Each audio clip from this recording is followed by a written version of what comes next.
on a clock of the history of the world that runs only 24 hours, you'd find that the entire human presence on the history of the planet is less than 1 second. So, the weed will win in the end. But the question is whether the conditions of life will be such that we would want to bequeath them to our descendants. And that is the moral and ethical challenge of our day. Hey there, and welcome back to Simbi Foundation's podcast, Impact in the 21st Century, the show that shares stories of positive impact in a world that right now can leave us all feeling a little helpless. Each episode, I speak with incredibly inspiring guests about the positive impact they're making, learn how they discovered their passion, and uncover what they've done to turn vision into action. I also aim to tease out what we can all do to lead more impactful lives, so be sure to stick around. I'm Aaron Friedland, your host of Impact in the 21st Century and founder of Simbi Foundation, a non-profit organization that collaborates with the UN to build digital, solar-powered classrooms called BrightBoxes to support the next 3.5 million learners in refugee settlements.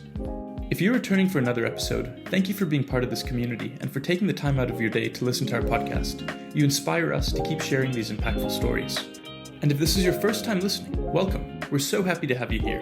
And if you enjoyed the episode, be sure to subscribe so you don't miss out on the awesome guest list we have lined up for you. And a huge thank you to RBC for sponsoring this episode. And this episode, I'm excited to be joined by Wade Davis. His newest book is Magdalena, River of Dreams. He's the author of 22 other exceptional books, a National Geographic Explorer, professor, and a good chance you've watched the films based on his work or on him, including The Serpent and the Rainbow and Light at the Edge of the World. And Wade, it is such a pleasure to connect with you, and thank you for taking the time to join me today. Oh, my pleasure, Aaron. Great to see you. So, I'm fortunate to have you as my doctoral supervisor, and I get to spend a little bit of time with you. And so I have the luxury of knowing quite a bit about you that others may not, but I just want to take a moment to share a few of your accomplishments to shed some light on where this conversation's going. So your most recent book and masterpiece, Magdalena, which I'm excited to tuck into, you're a professor of anthropology, a National Geographic Explorer-in-Residence. You're described as a rare combination of scientist, scholar, poet, and passionate defender of all of life's diversity. Your work's taken you to some of the most unique biomes, including East Africa, Borneo, Nepal, Peru, Polynesia, Tibet, Mali, Benin, Togo, New Guinea, Australia, Mongolia, Colombia, and Haiti, to name a few. You're an ethnographer, a writer, photographer, filmmaker, and you have degrees in bio, anthropology, and a PhD in ethnobotany, all from Harvard. Correct me if I'm wrong, but I understand 6,000 botanical collections discovered in the Amazon, author of 320 scientific and popular articles, 23 books. Anything I'm missing here? No, they accepted the honors for me to have you as a student, Aaron. You're a jewel. Well, I truly appreciate that. Thanks, Wade. So I just want to share a quick story with you. The reason that I know you and the reason that I know about you is because about 15 years ago, my mom attended one of your Massey Hall lectures. And she gets home from the lecture and she says, Aaron, you need to search this incredible explorer and author. His name's Wade Davis. I was at his lecture. I needed to pee desperately for the last 45 minutes. And I was so glued to every single word he was saying that I couldn't get up and leave my seat to pee. And so when she tells her friends about you, you were the guy who kept her glued to her seat when she desperately needed to pee. I remember that woman in row 12. There she was. And so shortly after that event, I start reading your work. I become just infatuated with all things Wade Davis. And then when it came time to do the PhD, I remember I called your office. And, the beauty of technology these days, I call your office. I was teaching economics at the time. And after I gave my last lecture, I give you a call. You answer the phone. After the anthropology department connect me to your line. And we just had the most beautiful hour chat. And, 3 years later, I have you as a mentor and a supervisor. And one thing that I want to talk about with this, and I think you showcase this more beautifully than any other researcher, professor, explorer that I've come across, is your happiness and willingness to just go out there. I think about The Serpent and the Rainbow, when you just decided to travel to South America, to travel to the Amazon and to start exploring. And I'd love to hear from your perspective, there are so many people today in the 21st century who have such imposter syndrome and who are so scared of starting something new or trying a new idea. And you just grab life by the horns and inspire Well, others to I do so. think the famous quote from Teddy Roosevelt, where he talks about, he'd rather be in the arena, bloodied and darkened and muddied and failing, than to be in the stands simply observing and critiquing the failure of someone in the arena. And it's a wonderful story. And you know, I think I've gotten where I am by never looking over my shoulder. And unfortunately, for many people, that's the only direction they know.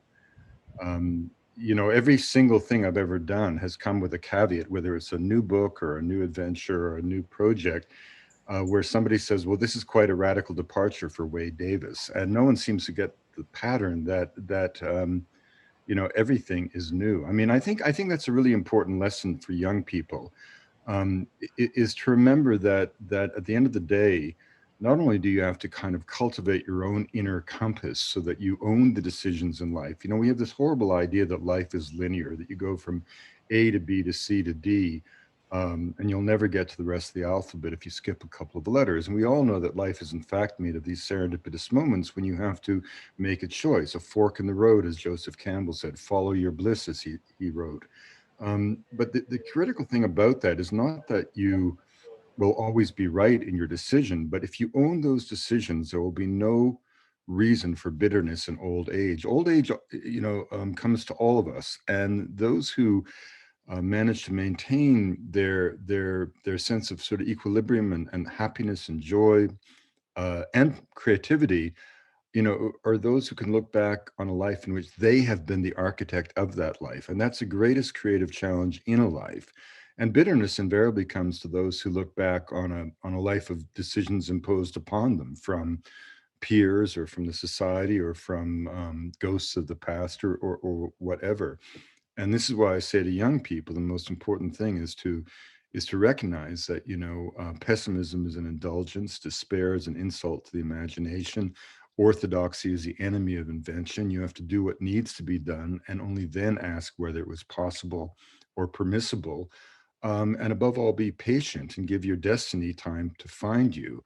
I mean, when I look back on a life, and I bet if someone as dynamic as you, Aaron, would be, if not, maybe you're a little too young to really reflect in this way, but every single thing I've ever done, there's been people saying you can't do that. Going right back to choices of college. What's wrong with UBC? Why do you have to go to Harvard? Oh, you're supposed to be studying law at Harvard. What's this anthropology thing? Wait a minute, you're supposed to be an anthropologist. What's this going off to the Amazon to study botany? You've never studied botany. Wait a minute, you've just spent 4 years in the Amazon collecting 6,000 specimens, which is actually 24,000 when you think of the actual individual specimens. And now you're going to do what? Go to voodoo? You don't know anything about voodoo. Wait a minute, you've just written the two most popular books on voodoo in the history of Haiti, and now you had a movie made about your life, and you're going, what? You're going to Borneo to work as an activist on behalf of the pen? Wait a minute, you've just spent 2 years, written two books, and have done everything you can to save the forests of Southeast Asia and the homeland of the last great nomadic people of that forest. And you're going, what? You're going to write a biography of someone we've never heard of? Wait a minute. You've just written this book about Richard Evans Schultes, the greatest Amazonian explorer. And it goes on and on and on, right? The point is that I think in whatever field one is in, people don't like change. I mean, if you're a young man and you have long hair and you cut it off, you're going to offend your friends who are invested in you having long hair.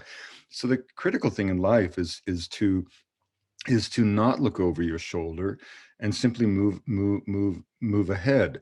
And I think it's also very important how you move ahead. One of the greatest lessons I've ever gotten was from my father. And as you know, Aaron, my father wasn't a religious man, but he had an incredible sense of decency, honor, morality, and ethics. And he absolutely believed in good and evil. And he used to say to me as a little boy, there's only good and evil in the world. Take your side and get on with it.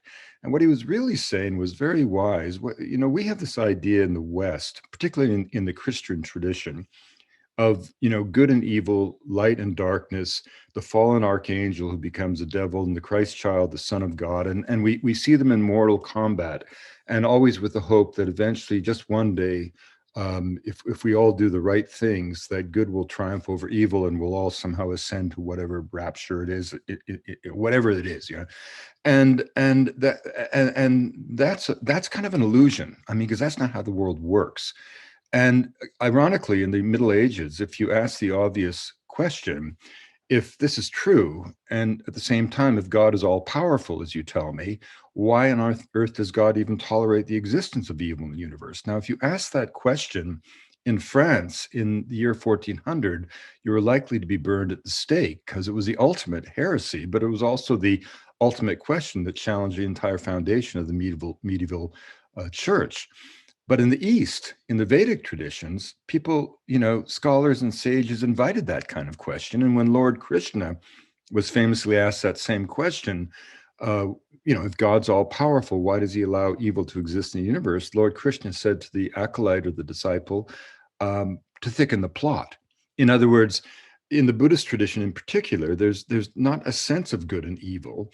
There's and the idea of the path of life is a path of the pilgrim, and the path of the pilgrim is not to reach a destination but a state of mind. And so the reason this is so important is that if you really think that good is going to triumph over evil, and then in life you face disappointments, the cruelty of the human heart, an environmental battle that goes wrong and they tear apart that mountain or tear down that forest, or you face disappointment, it's so easy to become embittered if you actually expected victory. But if you go through life never expecting victory and realizing that the goal is not to attain anything but a state of being, in the case of making that decision my father asked me to make, are you on the side of good or are you on the side of evil? And that is not a complicated question. We know what good is and we know what evil is, and we know what evil is when we see it. And we know how to find ourselves to the path of righteousness without being sanctimonious. There's no question about it. But if you recognize that it is a path, it is not going to stop. Then you get to my age, 67, and you find yourself with exactly the same vitality, exactly the same commitment to social justice, the same energy and curiosity to move on to the next thing in life, as you had when you were 20. And I think that is ultimately a really important key to life. The other thing, just in jumping off of what you began this conversation, you referred when you called me up.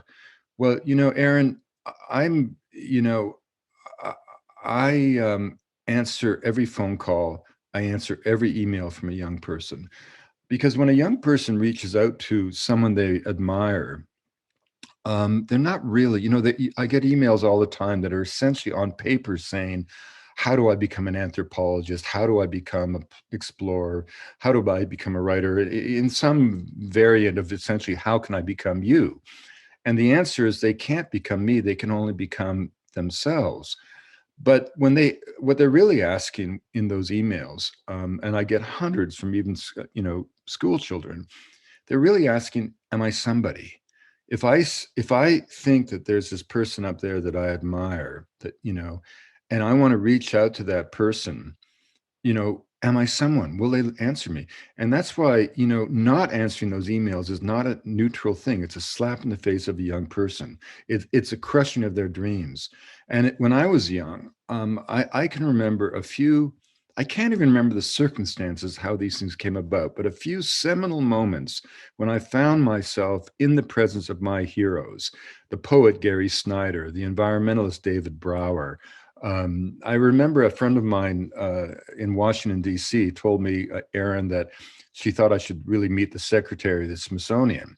And I misheard her, and I thought she had in mind some secretary who worked at the Smithsonian. And I turned up at the castle on the mall in Washington, D.C. in the summer heat of the East Coast, dripping with sweat in a t-shirt and jeans and sandals, and walked into the Smithsonian. And I didn't realize that the person she had in mind was the secretary of the Smithsonian, Dylan Ripley, who ran the entire Smithsonian Institution. And I was summoned into his office. The appointment had been set up. And then I was just maybe 18 years old. And then, with me in tow, the legendary Dylan Ripley walked me through the entire Smithsonian Institution, through the vast dining hall where some of the greatest scholars and scientists in the world were having their lunch, and took me up to the highest level where he alone sat to have his lunch. And I was floating as if I was on clouds. And all we talked about was birds in Nepal. That happened to be his passion, but it didn't matter what we talked about.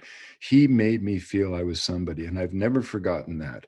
So that's why I jumped on the phone with you for an hour before I even knew what an extraordinary character you indeed are.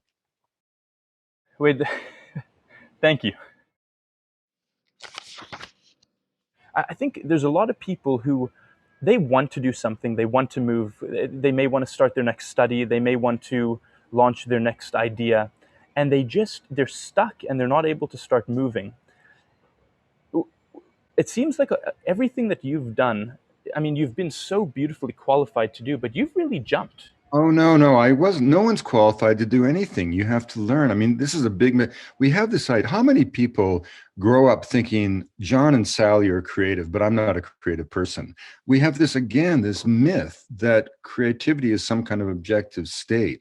Creativity is not the motivation of action. It's a consequence of action. You can't be creative if you don't just do. You can't be a photographer if you don't take pictures. You can't be a potter if you don't spin clay. Jim Whittaker, the great climber, the first American to summit Everest, has a wonderful saying. He says, if you're not living on the edge when you're young, you're taking up too much space. And, one of the things I learned in life was to be an opportunist, not in the sense of being a schemer, but putting yourself in the way of opportunities where there is no choice but success. And you suddenly then find yourself capable of doing things that a few months before would have been beyond your imaginings. And there's an element in this of, again, my old brother, Terence McKenna, had a great little rap where he said, the great lesson of all the sages of the world is you jump off the cliff and you don't land on rocks, you land on a feather bed. The world doesn't exist to beat you down, it exists to lift you up. And everything I've ever done is like that.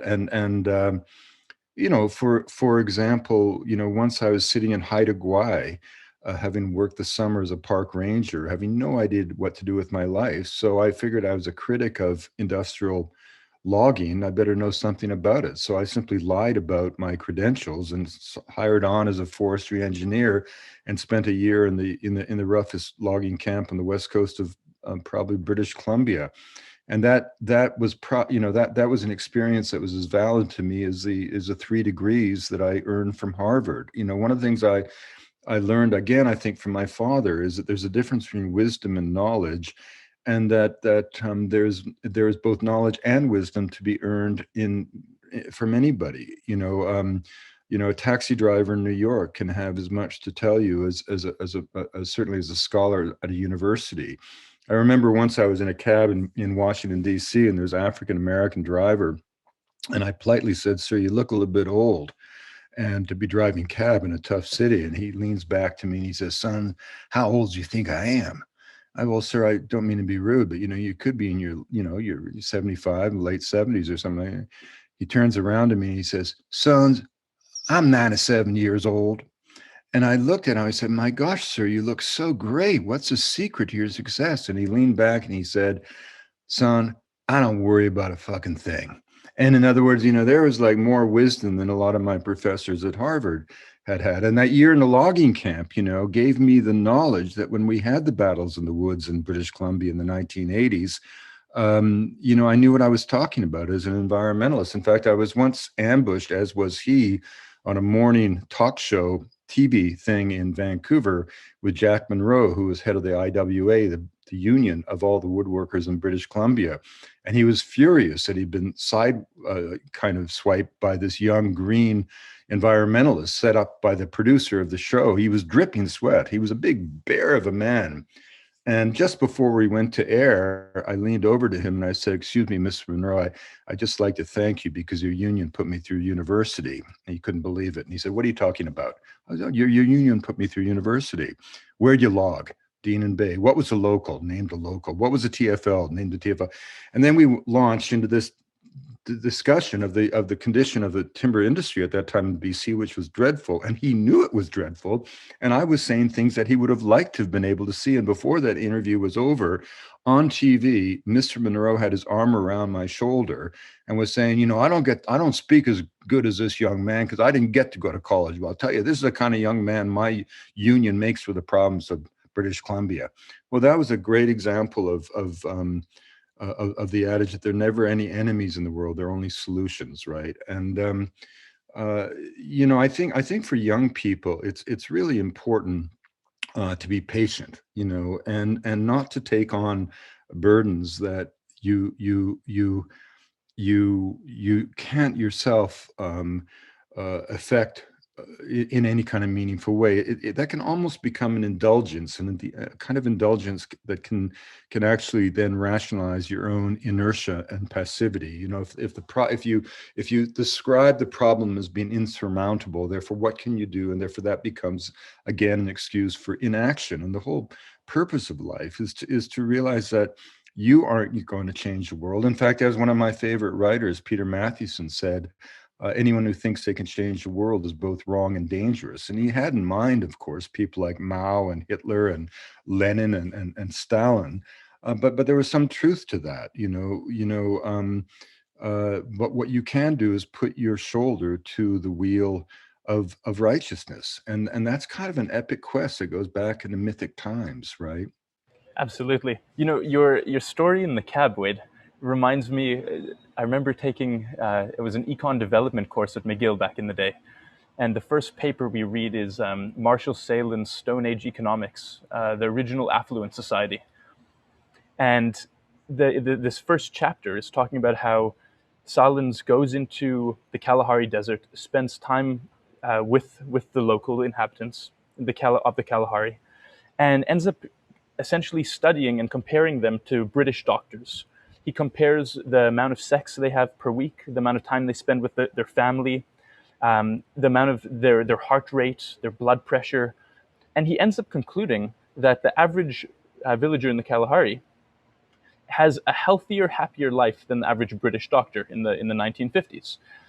And I just that was such a beautiful paradigm shift to Well, realize how I wrong. mean, this is really the essence of my work as an anthropologist. Is that all societies are myopic, faithful to their own interpretations of reality. And the word barbarian comes from the Greek word barbarous, one who babbles. If you didn't speak Greek, you didn't exist. When Herodotus came back from his journeys, Plato wanted him banned from Athens for the audacity of suggesting that something interesting might be going on over in that place called Persia. But most native names translate, indigenous names for societies translate the people, the implication being the blokes over the hill are savages beyond the pale. Well, this kind of cultural myopia is obviously something we can no longer tolerate in a multicultural world, but it leads us back to the realization of Franz Boas that every culture is just a product of its own history. No culture exists in the absolute sense. It's just a model of reality, and the other peoples of the world aren't failed attempts at being you or failed attempts at being modern. Every culture, by definition, is a unique answer to a fundamental question: what does it mean to be human and alive? And when the peoples of the world answer that question, they do so in the 7,000 voices of humanity. And those voices collectively become our human repertoire for dealing with all of the challenges that will confront us. I mean, the central lesson of anthropology is that every culture has something to say. Each deserves to be heard, just as none has a monopoly on the route to the divine. And this is actually very helpful for us because, remember that we too are a product of our history. We really are the children of a 300-year tradition in which we've eaten the ancient sunlight of the world. The way we think about the world is not the only way. Not just that; it comes from a particular place. In the Renaissance, as we tried to liberate ourselves from the tyranny of absolute faith, and certainly into the Enlightenment with Descartes, we threw out all notions of myth, magic, mysticism, and above all, metaphor. And when Descartes said that all that existed is mind and material, in a single gesture, he deanimated the world.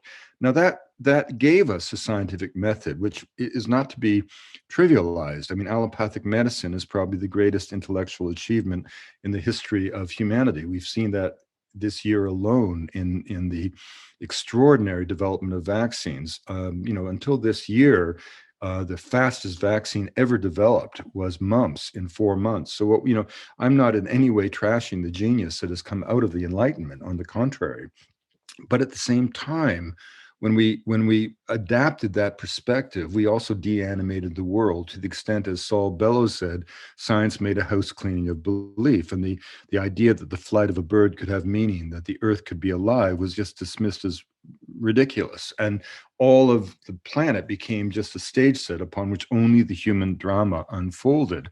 And that had real consequences in terms of our interaction with the planet. And the important thing is that that way of thinking, which, because it's ubiquitous, because it's powerful, because it's dominant, shouldn't imply that it's the norm, because it isn't. It's extraordinarily anomalous when viewed through the ethnographic lens.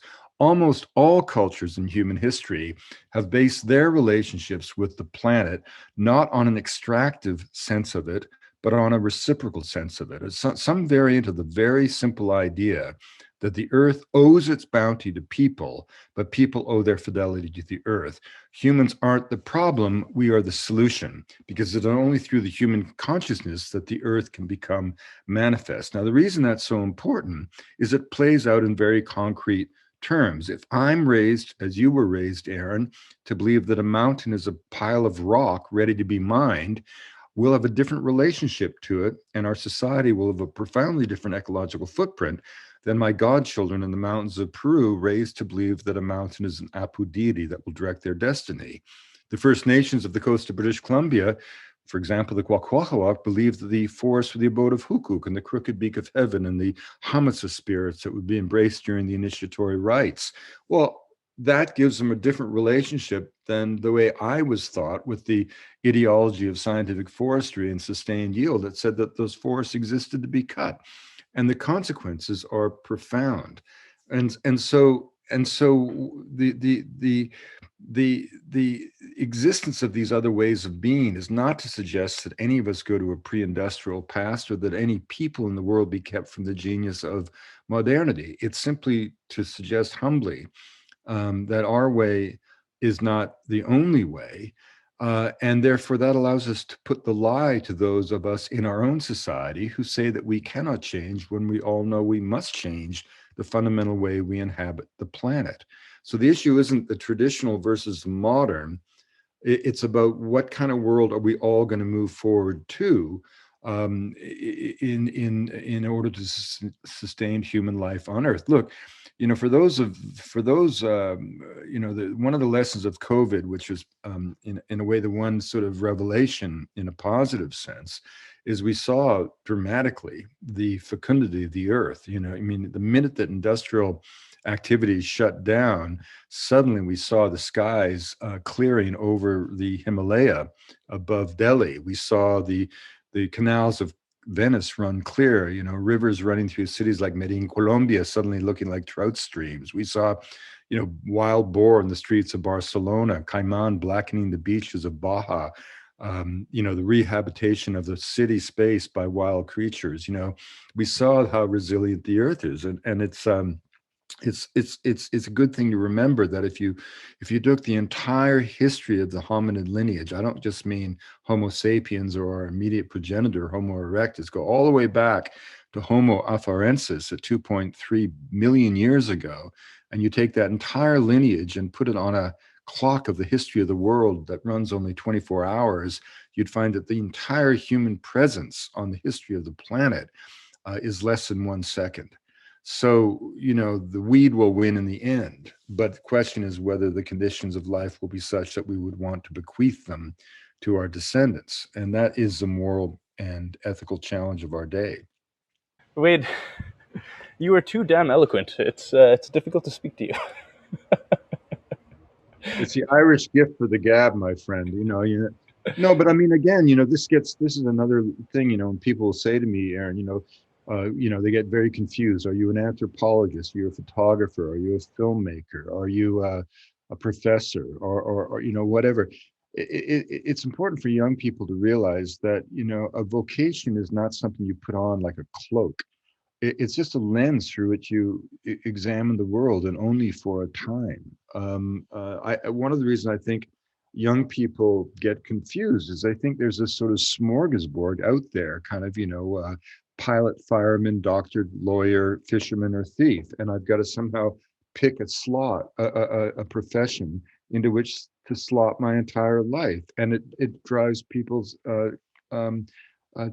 crazy, because no one wants that, and it's highly unlikely that there will indeed be a slot that can satisfy anyone for an entire life. And in fact, the irony of that kind of falsehood is the fact that we know that statistically people change vocations 6 or 7 times in over the course of their lives. So I think it's more important to think of what you're doing in terms of generating revenue, if you will, as just something you're doing for a while, and keep the focus on the learning that is on, you learn, nothing is a waste of time unless you make it. No job is beneath you unless you see it that way. And everything adds to your repertoire, as I was saying earlier. um, but people are always, going to college and saying, what kind of job am I going to get with this degree? Well, that's not what college is about. And be careful with your desire. I mean, the word job comes from the medieval French word gobert, meaning to devour. I've fortunately never had a job in my life until I was recruited to UBC at the age of 59. And I don't think many young people will find a single slot in which to plug an entire existence. But what they should do and will do is work. And the word work has a more better ring to it. It comes from the Anglo-Saxon root, meaning to create and inspire. So I always say to young people, never have a job, but work harder than anyone you know, and you will triumph in life. Well said. So there's a lot to unpack here, and I've got quite a few follow up questions for you.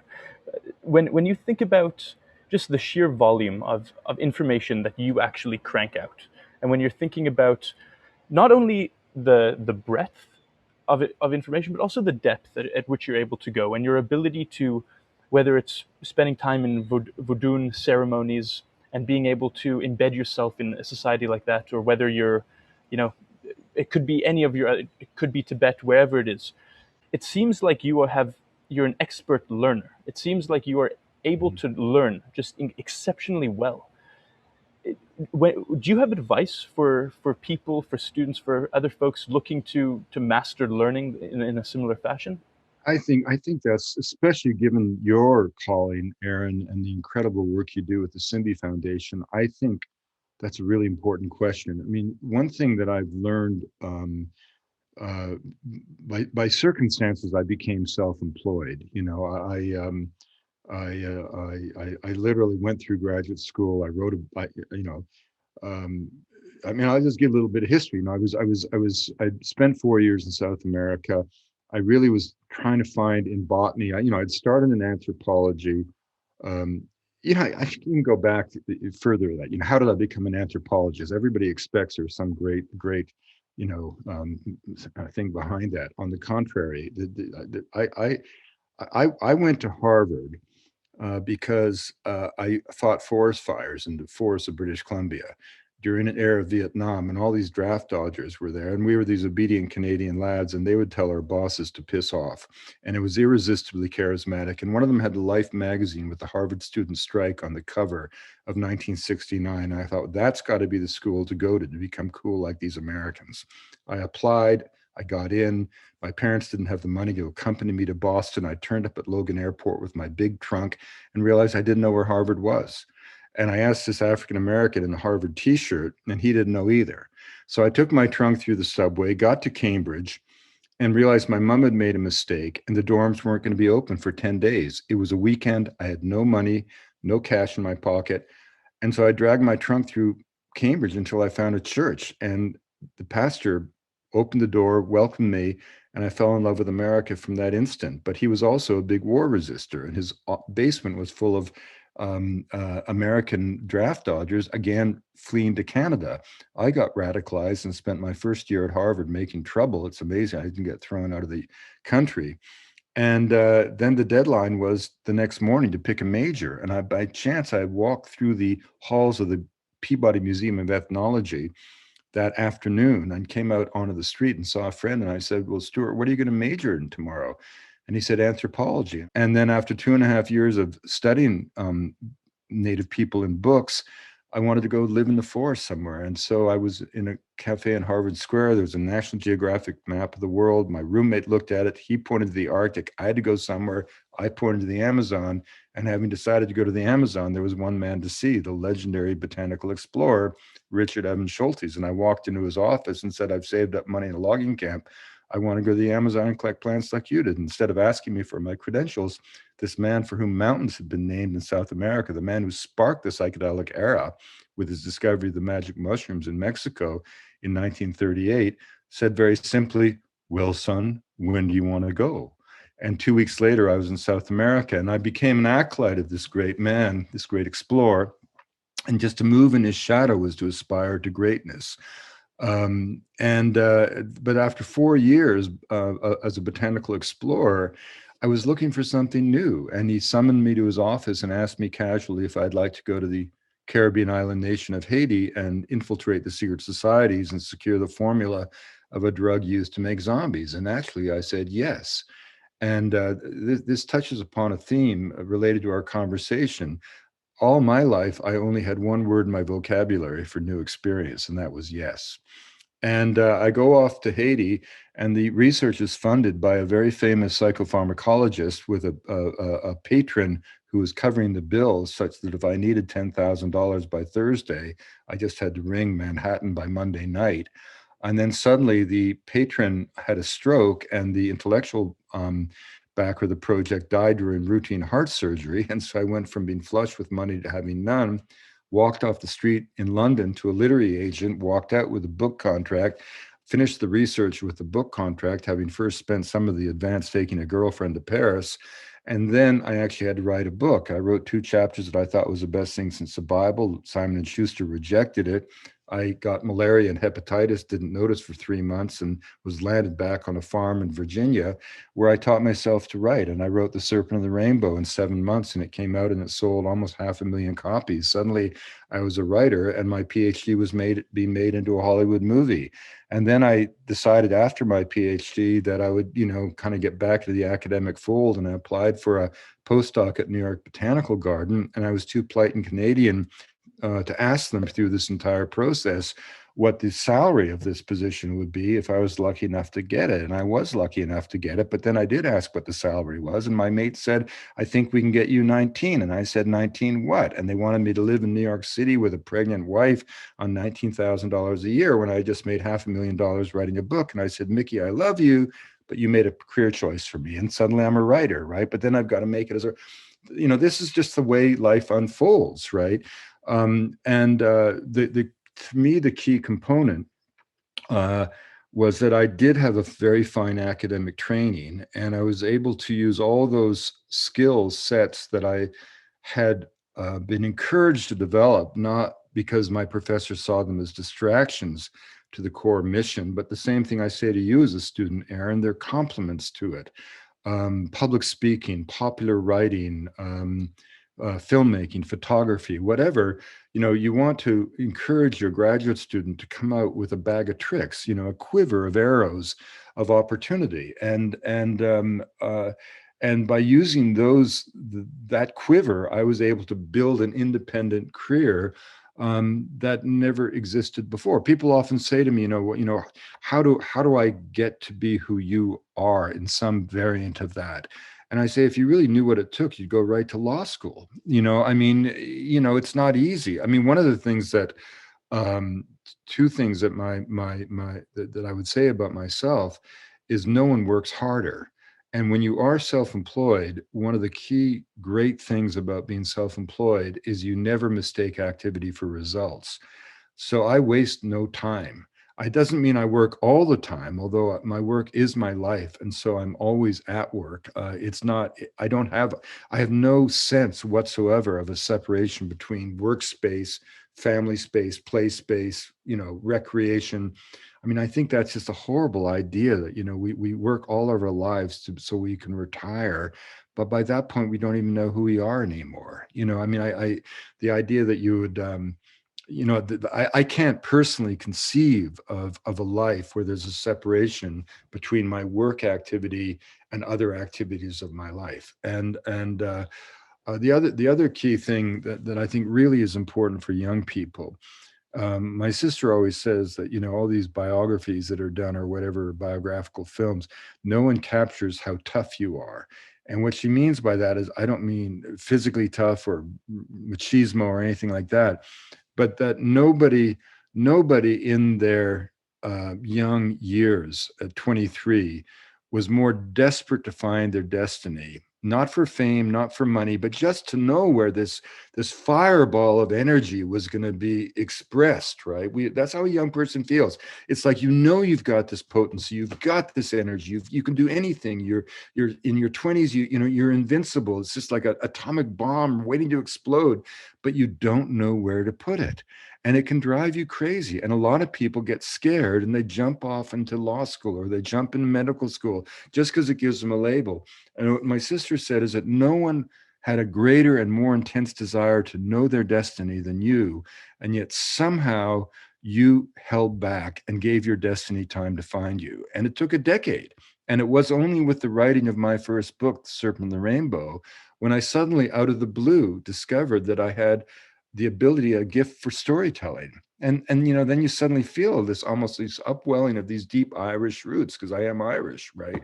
That it's like that was I was just, but I'll tell you, and I'm not trying to say this to young people in particular as if this was a smooth and sort of a process of wisdom. On the contrary, nobody was more confused, more neurotic, more indecisive, more kind of frenzied than I was at the age of 23. In fact, at one point, I applied, Aaron, to both graduate school in botany at Harvard and law school at UBC as if they were the same thing.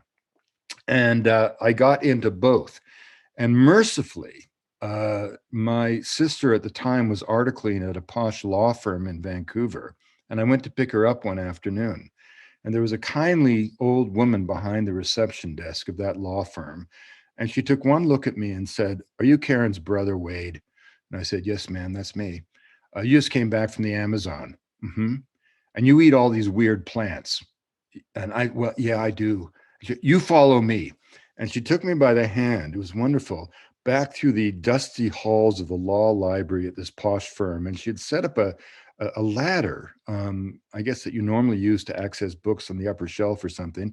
But she had set it up so it went right up to this lithograph of a 17th century British solicitor. And she said, "You climb that ladder." So dutifully, I climbed the ladder and came face to face with this figure with a hooked nose, paunched belly, the wig, the whole works, right? And then she yelled up at me, "Now, is that you?" And I took one look and I said, "No." I came down the ladder, went to the front desk, called UBC Law School, and retracted my application. The point is that this process of life, of coming of age, of finding oneself, you don't expect it to be easy. The hard, in a way, is what it makes it great. I'd like to chat for a little bit about your work with cultures and systems at risk, your work with the UBC there, and some of the work that you're doing both in the Amazon as well as work on the language side. Well, I think a really important thing, Aaron, is, I was very, very fortunate to have two mentors.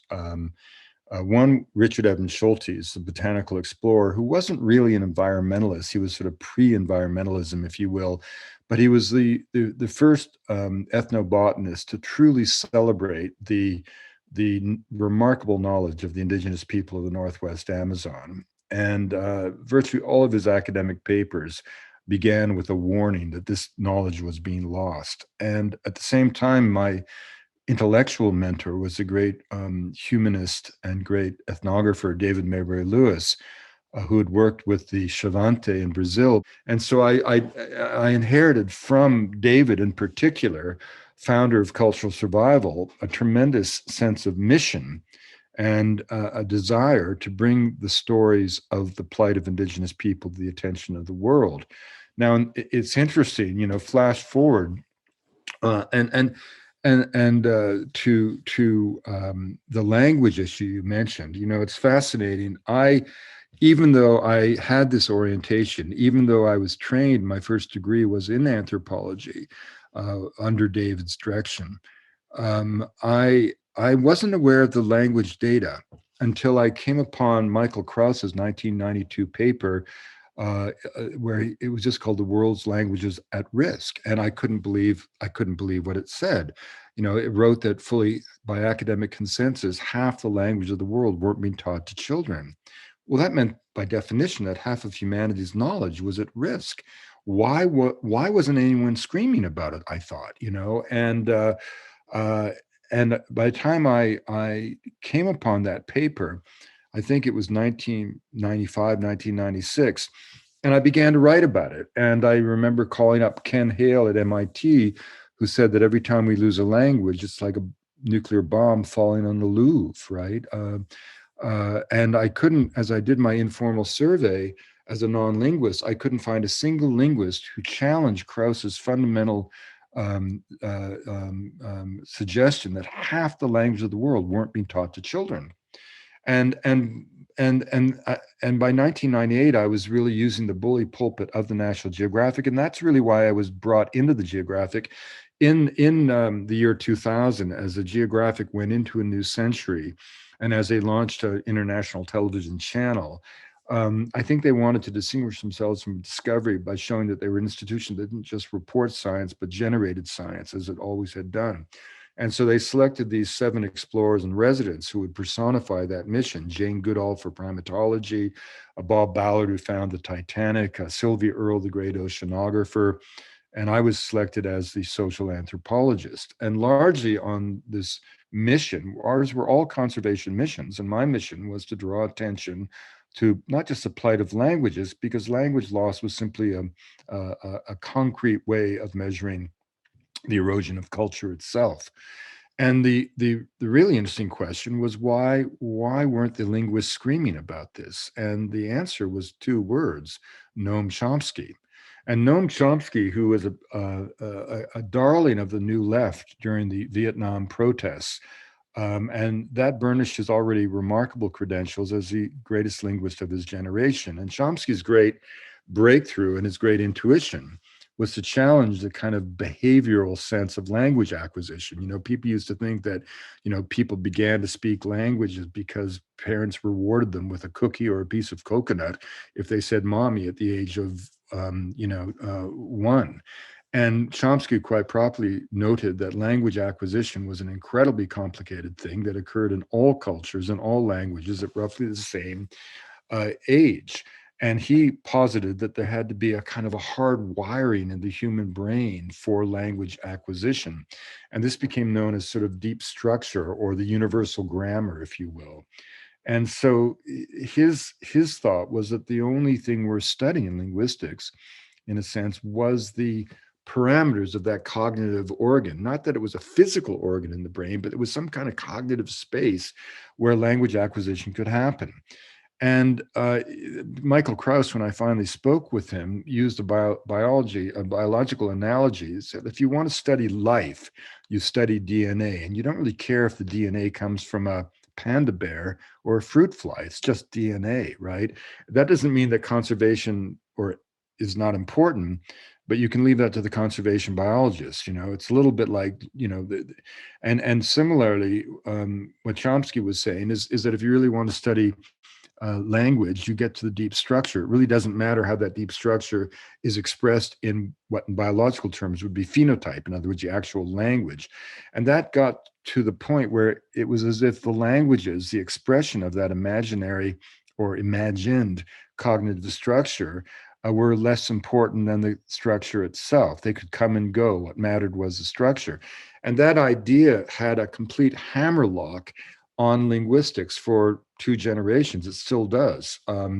To the extent that it wasn't really said necessarily that it didn't matter that language loss happened, but it wasn't that important, and if you challenge that fundamental idea, you really couldn't be in academic linguistics. And to this day, if, for example, you gave me all the money in the world, Aaron, to document all the languages of the world, I couldn't do it because there are not enough trained linguists, even though they're pumped out by the score every day. But none of them are trained in the hard work of documenting dictionaries and grammars of remote societies. And the people who've done the most of that are, in fact, ironically, those who really want to, in some sense, undervalue or undercut societies. The Summer Institute of Linguistics, who have a central core mission to translate the New Testament into every language of the world. But because of that, they've actually gone out and compiled dictionaries and grammars and learned how to speak these tongues. And so it's kind of a strange irony that the greatest repository of that data is, in fact, in Dallas, Texas, at the headquarters of the Wycliffe Bible translators. And I'm not denigrating them. I'm just saying it indicates how linguistic academic work has done so little to confront this crisis. Now, one of the interesting things is that I came along with no baggage. I wasn't part of the linguistic community. I didn't pretend to be a linguist. I just noticed that it horrified me, this statistic. And when I went before audiences, it's one thing to talk in the abstract of the value of culture. It's quite another to say, do you realize that every 2 weeks some elder carries into the grave the last syllables of an ancient tongue? How would you feel to be enveloped in silence, to have no means or ability to pass on the wisdom of your ancestry, to anticipate the promise of your descendants? Well, that is the fate of someone every 2 weeks, because every 2 weeks a language dies. And well, what about this idea of all of us speaking of universal language? And I'd be able to say to the audience, what a great idea, but let's make that universal language a Niptatuk. Let's make it Haida. Let's make it Quechua. And you suddenly feel what it'd be like to be enveloped in silence. And so I found it as a way that would just draw the air out of the lungs of an audience, right? And I began to sort of use that on a bully pulpit of the National Geographic. And then what was interesting is that that there's no question I contributed to this kind of rethinking of the importance of just language loss, but it was already a dam waiting to be broken, because there was already a whole new generation. David Crystal, David Harrison, a whole bunch of incredible young linguists who are the forefront of the field today, who are on the edge of sort of saying the emperor has no clothes. What if Chomsky is simply wrong? Or he may be right, but that doesn't mean that the way that we express the universal grammar is not important. And now, of course, beginning really in the first decade of the new century, there was suddenly a tsunami of books, of films, of research efforts for revitalization. And this is, I like to, I think I can honestly claim some credit for being one of the sparks that set that in motion. Thanks to the National Geographic and the platform they gave me. Right. And so Wade, when you think about your work that you've done with language preservation, with cultural preservation, and let me jump on that word. We preserve jam, not culture. true, it is changing. It's a dangerous word, because the minute you say that the Haida have to be preserved, it denies them the right of change. And yet all cultures in all places are danced with new possibilities for life. I no more resemble the worldview of my grandfather than my friend Gujao should resemble the worldview of his grandfather in the case of the Haida. The issue isn't about preserving anything. It's about how do we find ways that first of all peoples can make their own decisions about their own destiny, and how do we find ways to make sure that all people can benefit from the best of the modern paradigm, be it medicine or science, without that engagement having to demand the death of who they are as a people. And the reason for that is that culture is not trivial. This is not an issue of human rights alone, and certainly not an issue of romantic nostalgia. It's about geopolitical stability. Culture is not trivial. culture is not decorative. Culture is, in fact, the body of moral and ethical values that we wrap every individual in to keep at bay the barbaric heart that history tells us lies within all of us. It is culture that makes us capable of making sense out of sensation, finding order in the universe, doing what Lincoln said, seeking the better angels of our nature. And if you look at what happens when culture, the constraints of culture are lost, what is revealed is a barbaric heart of humanity. And this is why the celebration, the respect for culture is so essential. But it's not about preserving anything like frozen in time any more than we freeze ourselves in time. Appreciate the correction there. Yeah. So when we think about your work and how you have to date created just immense positive impact in the 21st century, and when you think about what the next 20 years or so look like, recognizing that you are still as passionate and you're still producing as much as you were probably in your 30s, is there one area where you see immense room for your focus to be? Is there one area where you're excited Look, to be able? there's nothing. What is life but a story we lose the power of comprehending as we get old? I mean, there's nothing worse than old people saying, "Oh boy, it used to be great. Oh my God, you missed the '60s. You missed Woodstock." Just look at that movie Woodstock, and all you want to do is have a bath.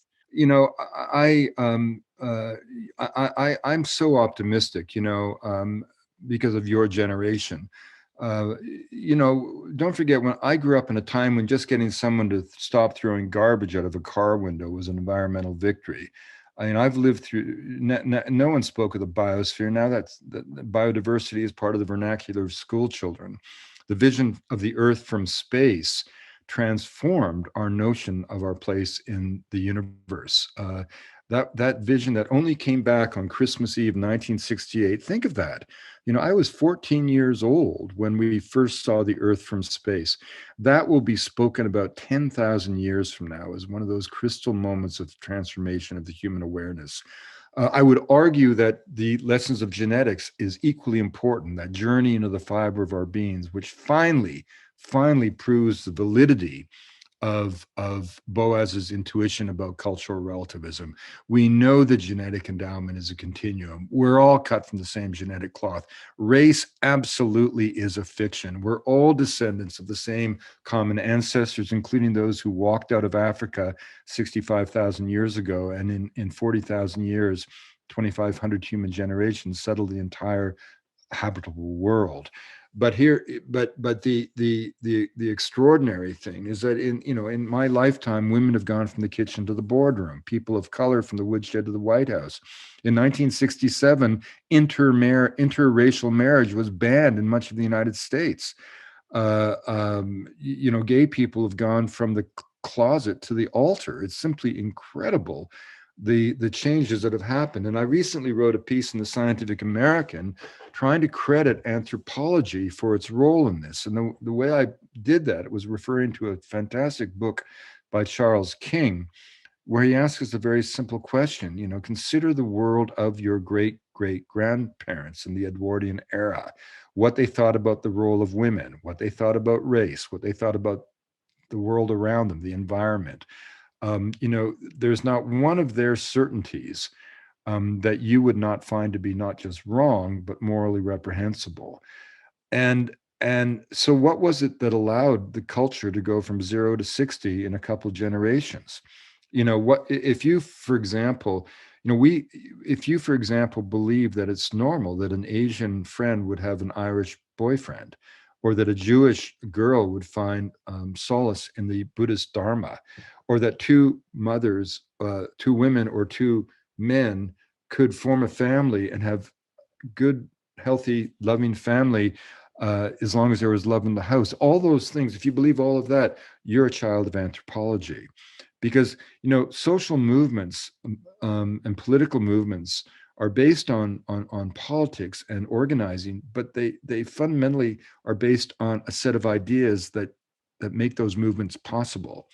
And our way of thinking, we live in the social landscape of the dreams of the small cadre of contrarians who gathered around Franz Boas, many of them women, Zora Neale Hurston, African American, Ruth Benedict, Margaret Mead. They lived in a world of profound anti Semitism where Franz Boas, a German Jew, could not get a position at the Smithsonian, where Zora Neale Hurston, as an African American, would be hounded by the FBI. In fact, all of these people were, although they now are seen as the gods of the discipline in North American anthropology, were hounded by the FBI, denied promotion, ridiculed for the innovators that they in fact were, dismissed as the subversives that they in fact were. But they said something extraordinary.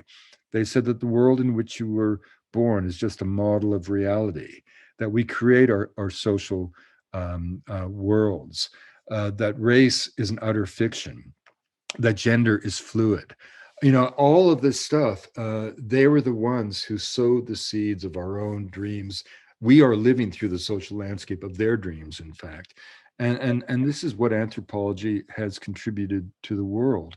And it continues to contribute to the world. And that's why, in an era in which the Chinese are putting millions of people into prison camps in the Northwest, when the forests of the Penan are being torn asunder, where the very homeland of the Inuit is melting from beneath them, anthropology needs to maintain the activism of its foundation. Ruth Benedict said, the great acolyte of Franz Boas, the entire purpose of anthropology is to make the world safe for human differences. And that's why the voice of anthropology has never been more important than it is today.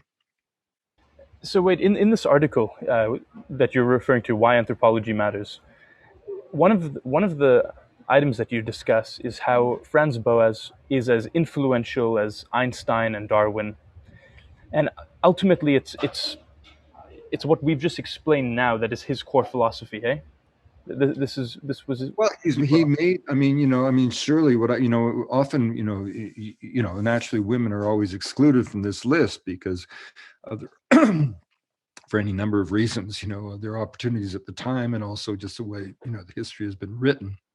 But the bottom line is, if you were to name the sort of the pillars of modernity as we know it, it'd be hard to avoid the names Einstein, Freud, Darwin, and I would add to that Franz Boas, who's because in terms of creating the social landscape of modernity, he's the one who did it.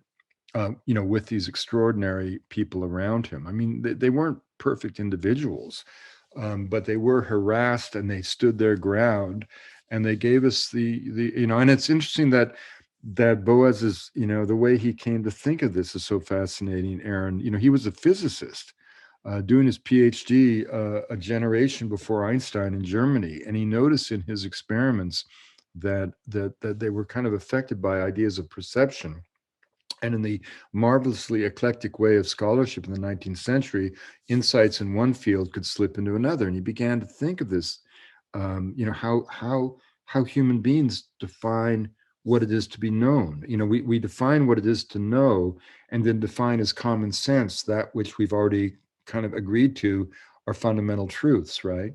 And none of this, by the way, suggested an extreme relativism, as if every human behavior had to be accepted simply because it existed.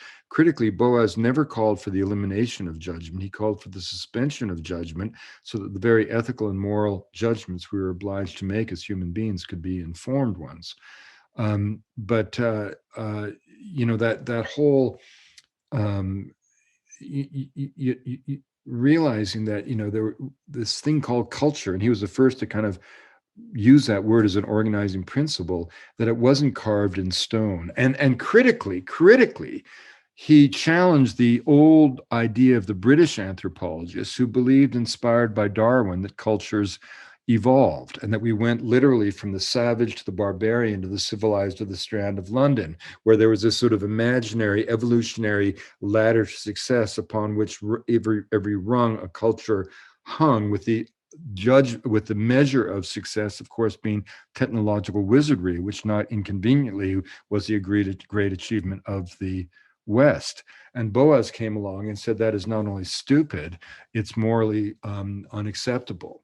And what he said is that if you that every culture creates its own set of adaptive imperatives and its own, not adaptive imperatives, but its own response to the common adaptive imperatives that we all confront. We all have to birth our children, raise and educate our children, look after coupling in some kind of consistent way, which we call marriage, but different kinds of marriages can exist, but they have to be consistent within any one society. How do we deal with the agony of old age, the inexorable separation that death implies, and the mystery that lies beyond death? I mean, all societies deal with that, but they deal with it in their own ways, and that that we may emphasize technology as a measure of success, but for other societies, the priority is unraveling the complex threads of memory inherent in a myth. The point is that Boas had that intuition, and the way he got that intuition was in Canada. This is what made it so exciting for a Canadian, because it was really while he was with the Inuit on Baffin Island. And I don't know if you've been in the high Arctic in the middle of a blizzard, but I remember once being out polar bear hunting with a group of Inuit when the temperature dropped to minus 65 Celsius, and that was before the wind came up. And that's right at that moment, the skidoo we had broke down. And there we were out in that kind of weather. And I can promise you, with all my Harvard degrees, I would have died within about 15 minutes. My life and their lives were saved by the genius of the Inuit people.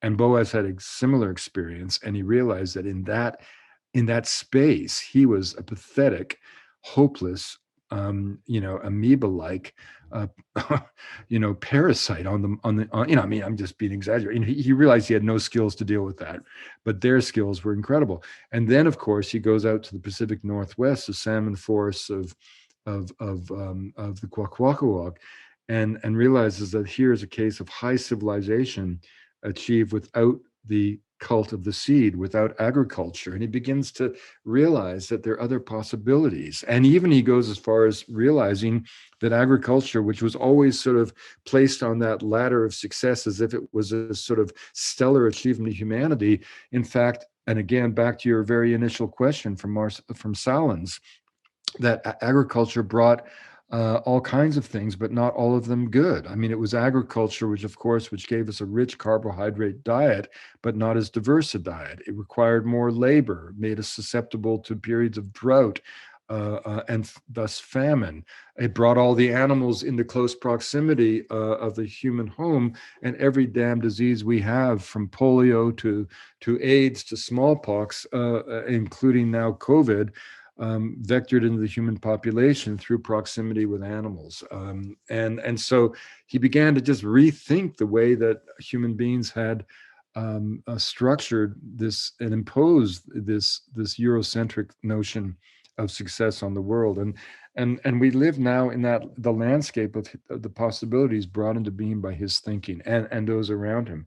And that's why I'm such a kind of a Boasian acolyte. I want to continue on this school of thought for a moment. The school of thought being humans making decisions, not necessarily considering the unintended consequences or the negative externalities. We spoke about Chomsky earlier, and it seems to me that another very similar comparison is actually what happened with cocaine, and how humanity has demonized this plant that has myriad benefits, yet lack of nutritional studies have essentially demonized it, I and mean, demonize ancient wisdom as well. well, Barbara Tuchman, the great historian, wrote a book called The March of Folly, and she defined folly as when a nation, though in full possession of the facts, nevertheless persists in policies that are to its own detriment. I mean, classic examples would be the British losing the American colonies during the American Revolutionary War, or the popes of Rome allowing the Reformation to bubble and grow and explode over Europe, or Vietnam as a pointless military engagement for the Americans. But the war on drugs will be remembered as the great folly of our time. $50 billion a year being spent uh, Today, after 50 years of a war on drugs, more people in more places using worse drugs in worse ways than ever before. The war on drugs never began as an effort to stop people harming themselves from the use of drugs. It began as we know from Ehrlichman's memoirs, as an explicit attempt of Nixon to demonize both African Americans and hippies and war resistors, to consolidate his hold on what he was calling the silent majority. And yet it has caused so much harm. And the truth of the matter is that human societies throughout history, as the ethnographic record makes clear, have had a desire to periodically invoke some technique of ecstasy to reach an altered state of consciousness. Now, these techniques can involve ordeal, they can involve meditation, prayer, chanting, dancing, any number of mechanisms, but certainly one of them through history has been the ingestion of various plants, which have open worlds of wonder, not just the so-called entheogens, revealing the God within, and the so-called hallucinogens, but also, stimulants of one sort or another. And in the West, we define our drugs not by pharmacology, but by legal status. So we have this kind of bizarre situation where alcohol is legal, even though it has caused so much harm. Tobacco, which by any definition is the most addictive substance known on earth, far more addictive than heroin, derived from a family of plants, the Solanaceae, that is the home of all the herbs of European witchcraft, the family of all dark magicians through the history of humanity. This is a family that has given us, henbane and belladonna and the tree of the evil eagle and the jaguar's intoxicant. This is a very a family of plants that you don't mess with, and and yet we not only promote tobacco. For the longest time we promoted tobacco use, and in the case of coca and cocaine, one of the things we can learn about the use of these substances is when we look at indigenous societies that have used these substances for generations without any kind of threat to their cultures. What is it that they use? What do they know that we don't know? Well, first of all, they recognize that the desire to satisfy that urge is a natural thing. So they insulate that urge with a protective cloak of ritual, generally. And they use their substances in natural forms, which are pharmacologically always the safest. I mean, tobacco only became really dangerous with the development of mild strains of tobacco and the cigarette, which allows for the inhalation deep into the lungs. There's a famous anecdote from Washington University, the medical school there at the turn of the 20th century, 1910 or something, where there was a form of pathology that the surgeons thought was so rare that they shut down the whole school and brought everybody to the amphitheater to allow these students to witness a form of cancer that they promised them they would never see again in their careers, and that was lung cancer. That's how rare lung cancer was until the cigarette. The first morphine addict, incidentally, was the wife of the man who invented the hypodermic syringe. And so the minute you extract the drug from a natural source, you obviously increase both its potency, but its potential for harm. I mean, remember that the first drug ever extracted from a natural product was morphine in about 1840. The second was cocaine. Cocaine then, thanks to Freud, was promoted as the treatment of morphine addiction, when it turned out the treatment was worse than the cure. But in the late 19th century, you could get cocaine in hundreds of legal pharmaceutical products. And of course, Coca-Cola was born out of this craze. And Coca-Cola was created by an entrepreneurial Corsican by the name of Mariani, who took red Bordeaux wine and put pure extracts of cocaine hydrochloride into it, and also the essence of the coca leaf. And he made a beverage called Vin Mariani, and that, needless to say, it was both very zippy and very popular. In fact, Mariani was the only man in history who can claim to have turned on several European monarchs, plus the Pope, to cocaine. And eventually, Coca-Cola was sold the formula to a chemist in Atlanta who realized, sold it to another chemist. And then it was realized that with the Pure Food and Drug Act coming on, they better get rid of the cocaine. So they took the cocaine out and substituted caffeine through the cola nut of Africa. And because of the temperance movement coming on, they took out the red Bordeaux wine and substituted bubbly water based on the whole health movement that Kellogg was all part of, mineral springs, mineral water, coca leaf extract for the flavonoids, and caffeine from the cola nut of Africa. And before you knew it, you had Coca-Cola, which until certainly the late 70s, if not 80s, was the only legal importer of coca leaves in the country besides our museum at Harvard. And they would extract the cocaine, sell the cocaine on the pharmaceutical market at $25 an ounce. And cocaine hydrochloride remains our best topical anesthetic for nose, throat, and ear surgery. So this again illustrates the adage: there's no such thing as good and bad drugs. There's good and bad ways of using drugs. A good way to use a drug is to not use it. A good way to use cocaine is as a topical anesthetic. A bad way to use it is to snort it recreationally. And what's interesting about the saga of coca and cocaine is the obvious fact that coca is to cocaine what potatoes are to vodka. But more importantly, when the efforts to begin to eliminate the coca fields in Peru, a plant that we know has been used by every pre-Columbian civilization of the Andes and every contemporary society of the Andes and Northwest Amazon today, but also going back 4,000 years, when the first efforts began, they began 50 years before there was a cocaine problem.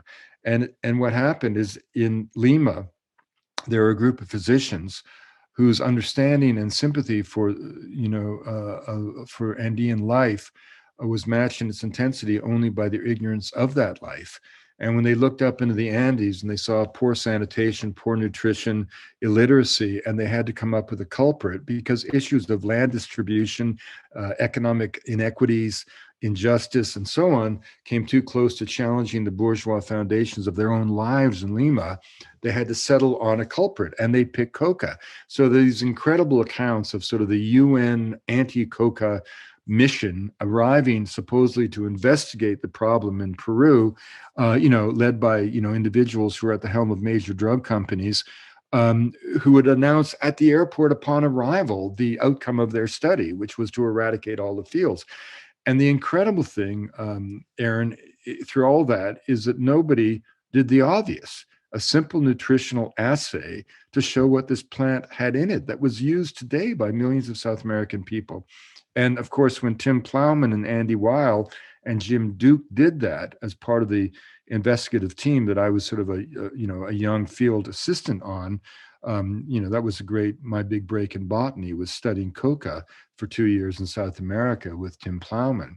And but when they did that study, they found out, yes, the plant had a little bit of alkaloid, 0.5 to 1% dry weight, absorbed benignly through the mucous membrane of the mouth, kind of a gentle stimulant in a harsh environment. But it also was full of calcium, more than had ever been studied by science found in the plant, which made it perfect for a diet that traditionally lacked dairy product.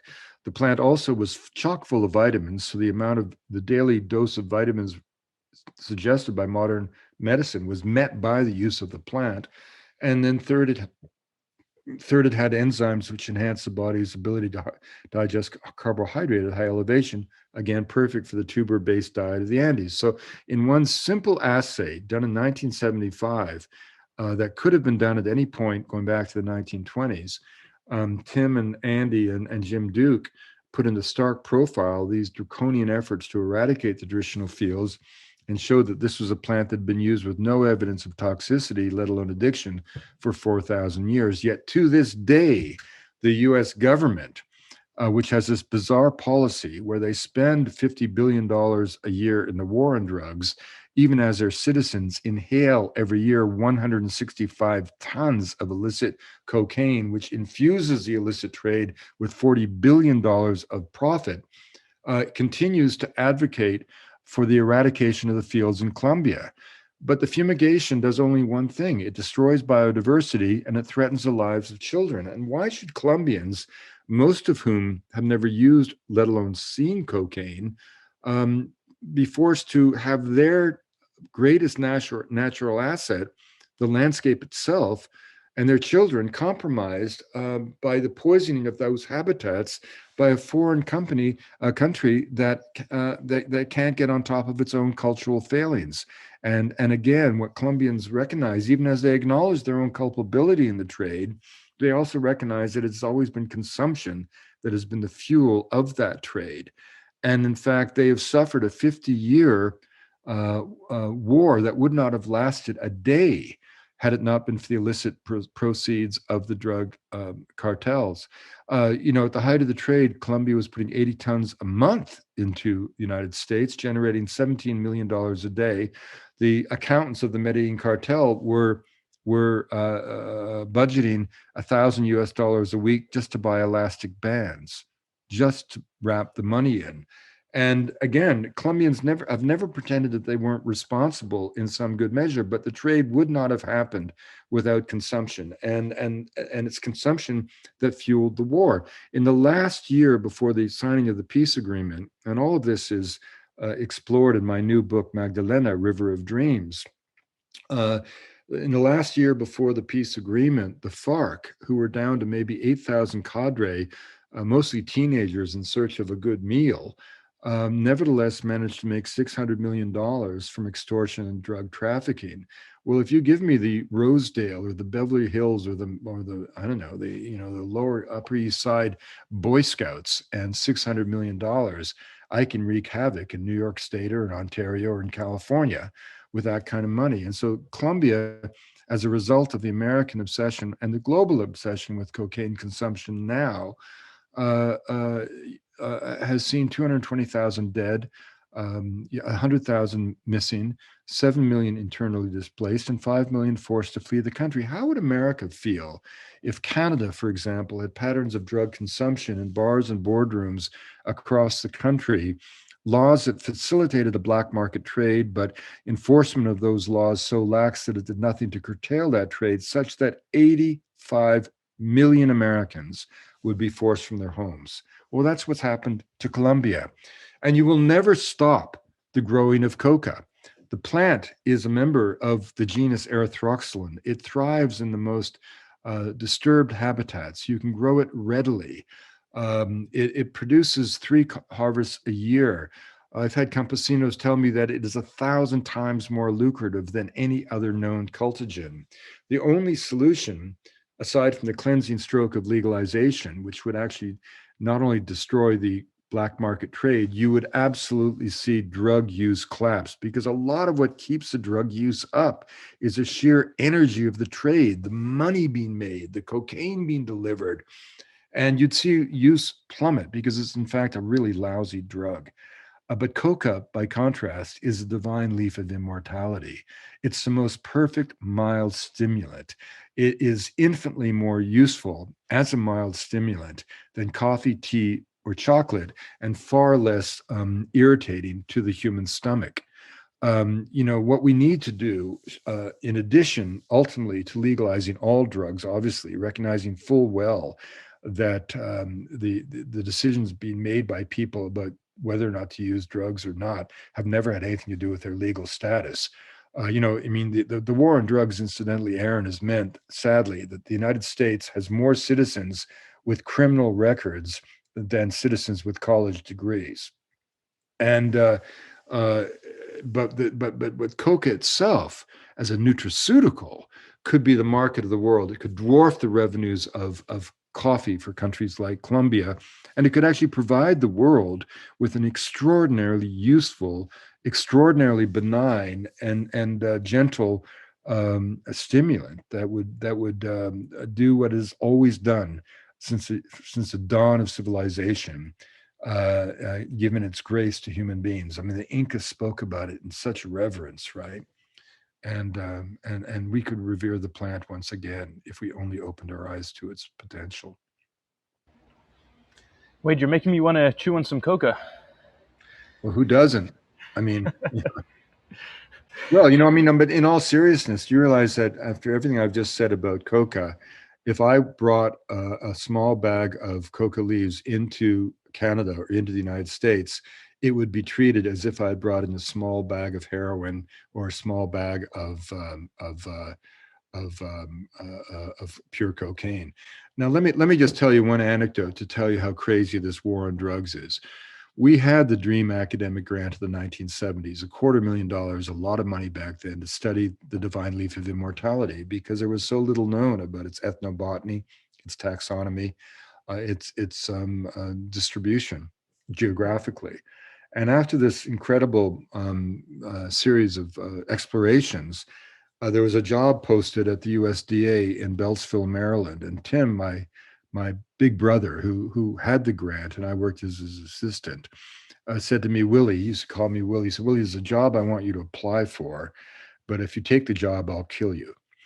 And that was interesting. So I went to apply for the job. I walked into this office. I knew immediately, first of all, I was talking to a drug addict because I couldn't get into the office for the cigarette smoke. Secondly, I recognized him immediately as DEA, not USDA. And third, I noticed that it was weird because it was like the whole walls were covered with seized drug paraphernalia. And then I'm looking at this guy. He's 1970s, big butterfly collar, hairy chest, chains around his neck, gold blocks on his wrists, and that. And I'm thinking, whoa, where have I met this guy before? And then he describes the job and what he wants me to do. And the only thing that they've figured out is that Tim and I are good at finding coca fields. So he wants me to go back to South America, Peru, Bolivia, Colombia, go into the fields, uh, collect the predators, both fungal and insect predators that damage coca plants, so they could bring them back, manipulate them genetically, and reintroduce them into the fields. That's what he wanted me to do. So I was not only not going to do this, I'm now thinking, who the hell is this guy? He's kind of evil incarnate. And then I said, well, isn't this a little hazardous? And he pulls out of his chest dog tags in gold, which had the names of the agents. You can't make this up. It's like in a movie that had been killed. And then I suddenly had this great realization. I thought I had seen him before, but I hadn't really seen him, but I had met him 1,000 times in the back alleys of Medellin when I lived, when the cartel was emerging. He was the cartel, not literally, but energetically. And I never saw in a more theatrical way the obvious fact that the cartel and the anti-drug warriors are two sides of the same coin. Neither one wants the war on drugs to be won. The Washington Post did an expose showing just where that $60 billion a year goes in the federal budget. And every single part of the US government has a finger in that pie. None of the institutions of the US government ever want the war on drugs to be over, let alone won or lost or stopped, because it's so much money, $60 billion.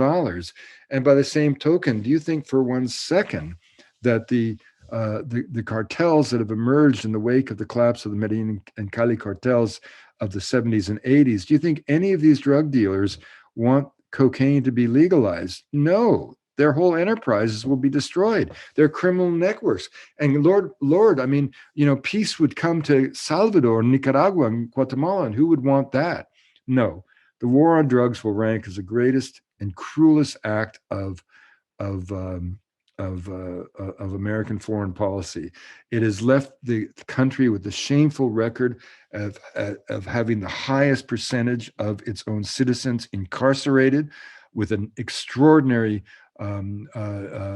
concentration on African American people, which exasperates the already extraordinary tensions between the races in America. As I said, it's left a country with more individuals having criminal records and college degrees, and it has only served the well-being of the cartels themselves. You and I have spent quite a bit of time, in your office talking about reading, talking about books. One of the things that we were chatting about a year ago was this idea that people are reading less today. They're consuming shorter form books. Their attention has become shorter. There are an increasing amount of Amazon reviews on longer form books that are saying write shorter books, which are then influencing the way that publishers actually operate and what I believe they're probably demanding from writers like yourself.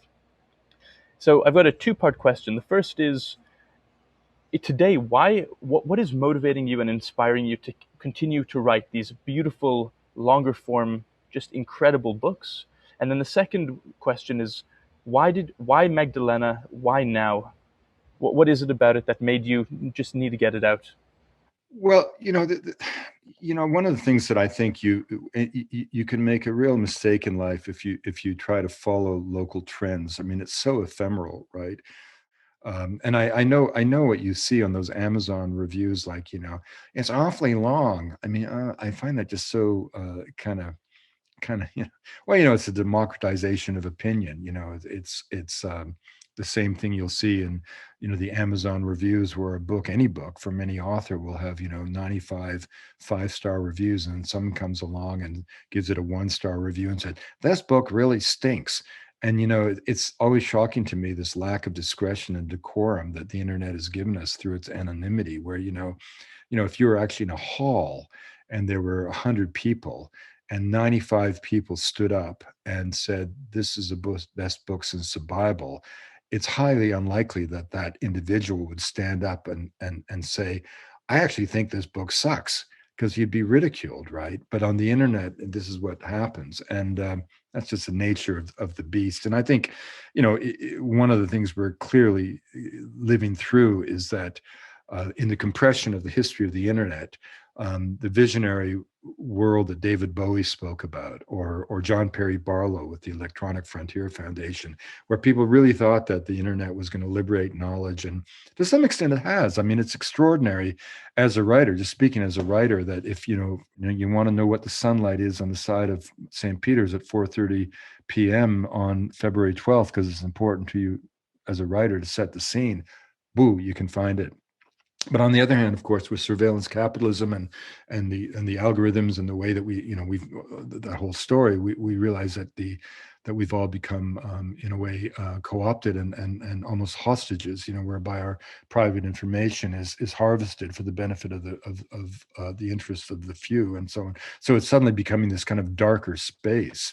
But that said, I just find that there's a kind of there's something really wonderful to be able to just a book, and I think books. I'm with you I mean, 100%. one of the things, I mean, I remember, these things come and go, Aaron. I mean, you remember when ebooks came along, and there was this great sense that, there are all kinds of good arguments for why an ebook and an ebook reader should replace books. I mean, after all, you can put your entire library on it. You can read it anywhere. All you need is plug in, But it turns out the ebooks kind of, never realized their promise, and they kind of peaked out at about 5% of the market, and that's about it. And it's because you can't compare reading something on a screen to holding something. There's something tactile and personal and sensual about even the feel of fingers on paper with a book that I think is something that will not be replaced. They even say that if you're to read the same book on an e-reader and on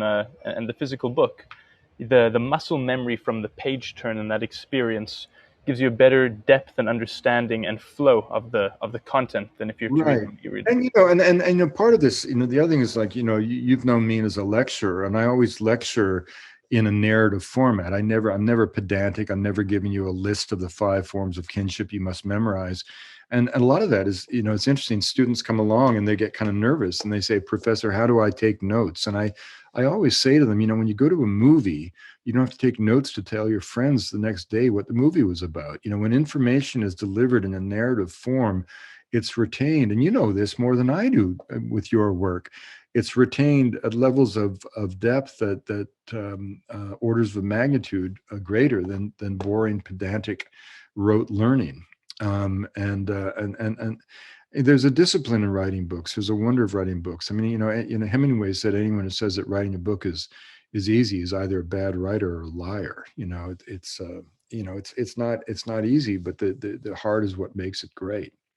So tell me about Magdalena. What inspired you to write? Again, yeah, that's a great, the power of books, uh, uh, for example, I wanted to write, Tim Plowman, who was my great friend on the coca study and the protege of Professor Schultes, died tragically of AIDS. And at the time of his death, he was my closest friend, 10 years old. He was my big brother. And Professor Schultes couldn't attend the funeral at the Field Museum in Chicago because he was ill. And it fell to me to deliver the eulogy. And Tim was probably the most beloved person in botany. He was just the most wonderful, generous man. Everybody loved him. And he was so handsome that men and women loved him. So, I mean, he was just like he had broken hearts all over the universe.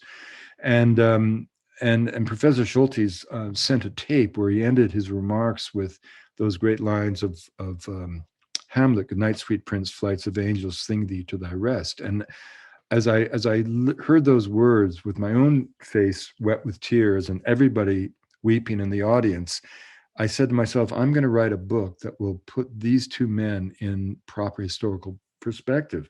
And that became the book One River, which was, on the one hand, a biography of Schultes' extraordinary explorations from his time as a young man studying peyote amongst the Kiowa, discovering the magic mushrooms in Oaxaca, and of course, his dozen years in the Northwest Amazon. But also in that book was a kind of a narrative flow of the journeys that Tim and I made together. And it became a story of fathers and sons, students and teachers, kind of flowing in together like two affluents into one. That was the idea of the title. Anyway, the interesting thing is that the book was translated by a Colombian poet, Nicholas Sisquan. It came out 150 pages longer in Spanish. It really became Nicholas's book, and it was released in 2002 at a low point in Colombia's history when it was almost a failed state. And you would have thought that a massive book, 700 pages of botanical exploration, released in an edition with just 500 copies, wouldn't have had much of an impact. But the real strength of the book was the quality of the translation. And it came out at a time when Colombia's reputation was very low, where two generations of young Colombians have been raised as pariahs, where just to hold a Colombian passport might imply that you were strip searched at any border post, and certainly in the United States. And suddenly there was this book that came out that showed levels of depth of understanding of Colombia, but also in 700 pages said nothing negative about the country, but was purely celebratory of all of its wonder. And the book ended up being embraced not just by journalists and naturalists and anthropologists, as one might expect, but by priests and physicians and politicians. And even I was getting out of my shower at the business class lounge in Doha in Qatar in the Middle East once when my cell phone rang, and it was Marta Ochoa, and she was a sister of the Ochoa brothers, one half of the Medellin cartel with Escobar. And her one younger brother was in penitentiary in Georgia. And she was calling me to ask me if I'd go visit him because he was such a fan of the book. Right. And for two generations of young people in particular, One River, El Rio in Spanish, became kind of a map of dreams because it was also an account of a time when a young person, me in the 1970s, had been free to travel anywhere in the nation that my feet could take me, sleeping where my hat fell, enveloped only by the warmth and protective cloak of the decency of the Colombian people. And so this book took off, and I didn't know this. I wasn't really traveled. When I finally got back to Colombia to make a couple films, I saw a young student reading a frayed copy of an edition that I didn't know about on the beach in Santa Marta. And then I interviewed the defense minister, and he had a perfect copy of that new edition. It turns out the book had sort of taken off by word of mouth and really had been embraced. And to the extent that when the Colombian National Library selected the first 25 of the 200 books it will select to honor the 200th anniversary of the country, One River was the only book selected by a non-Colombian. And of course, eventually I would be made an honorary Colombian, so that's no longer true. But one of the things that came out of that was that a wonderful man, Jose Alberto Velez, who was the head of Grupo Argos, one of Colombia's great corporate citizens, together with some journalists from Medellin, Hector Rincon and his wife, Ana Cano, have put together a project called Savia Botanica, which was to do illustrated books of each of the five major regions in Colombia: the coast, the mountains, the western forests of the Choco, the great eastern plains of the Llanos, and of course the Colombian Amazon. And these books were not to be sold, but to be gifted to every library in the country to send a message to a new generation of Colombians that theirs wasn't a nation of drugs and violence, but a world of the greatest biodiversity and geographical and ecological diversity on the planet. I mean, there is no place in Colombia more than a day removed from every known ecological niche to be found on the planet. And per cap for Brazil, it has more biodiversity marginally, but of course, it's a much greater country. There's no greater concentration of diversity, including more species of birds than any other nation hosts in Colombia. And so they asked me to come down to promote the Amazon edition of that Savia Botanica series. And one day over lunch, I sort of said, well, we've done the land, why don't we do the rivers? And in that inimitable Colombian way, they agreed on the spot. And we decided to do the Magdalena, which is sort of the Mississippi of Colombia. You know, it runs the length of the country, south to north. It's a corridor of commerce, but also the fountain of poetry and literature, music and prayer. It's the Cuenca, or the basin's home to 80% of the Colombian people. It generates 80% of the nation's economy. It is peel back the surface of any family in Colombia, and you will find yourself touching the waters of the Rio Magdalena. And so, in a way, the book becomes less a story of a passage down the river. I mean, one of the things I try very hard to do in my writing, is not to make myself the focus of anything. It's interesting. In the last generation, Aaron, the use of the word I has doubled in American literature. I'm doing my best to keep the word out of. In fact, I use that as a lesson for my students. In the entire 400 pages of Magdalena, the word I outside of the preface is found only 100 times. You should never have to use the word I when you write literary nonfiction. It's just a cheap device that gets in the way. But that aside, I wasn't interested in journeying the length of the river, source to mouth in a kayak. I mean, that would have made a journey all about me. I wasn't even interested in hitching rides on the river per se. I mean, my goal was to tell the story of the country through the metaphor of the river. So I went everywhere in the valley over 5 trips. And it was sort of sociology as serendipity. I would go to a community until I met someone who had something to say that the world needed to hear. And that, as Hemingway said, is the essence of great storytelling. And because El Rio had been so warmly received, my return to the country, and I was also making a lot of films that were celebrating the nation, was kind of embraced. And through this whole kind of decade-long process, I kind of emerge almost like an avatar in Colombia. It's hard to explain, but in part, it's not to my credit as much as the desperate need of Colombians in the wake of this horrible war that was not of their making, to have validation. And in a way, what Magdalena tries to do is reinforce the peace process, because the greatest enemy of peace is negativity, pessimism, despair. And by holding a mirror to all that is great in the Colombian experience, not shine away from what's gone wrong and the negativity and the agony, but explaining it with empathy. I'm hoping that this will kind of inspire Colombian people, as a book already has done. One of the endorsements of the book came from a good friend of mine, Hector Abad, who's a wonderful writer, and one of his greatest books. He's a brilliant and compassionate Colombian intellectual and professor and so on. But he wrote a book called Oblivion in English, about the assassination of his father and the killing of his dad, who was a social reformer, much beloved in Medellin. In a country that had maybe as many as 260,000 killed, there were 4 or 5 killings that really shook the nation. And Hector's dad was one of those, brought out tens of thousands of people in mourning to the streets of Medellin. And it made Hector understandably bitter about his own country. He fled to exile in Italy, and where I met him. And you know, even now that he lives back in Colombia, he's known as a kind of a public intellectual with a kind of ambivalent feeling about his own nation for all kinds of good reasons. And so when Hector writes in the back of Magdalena that only Wade could make me love my country again, that's really a fantastic homage to the spirit of this book. I mean, you know, we were talking about earlier in this podcast Hmm. about a young person coming of age. You know, people often ask me why Colombia of all. You know, I mean, you've traveled to 50 countries a year for the National Geographic. What is it about this place that you know? And you know, remember that I went there when I was 14. I found it felt to me like home. um, you know, I mean, I had a lot of fun. I got drunk for the first time, kissed a girl for the first time. I mean, it was like, you know, I mean, I can't tell you how much fun I had.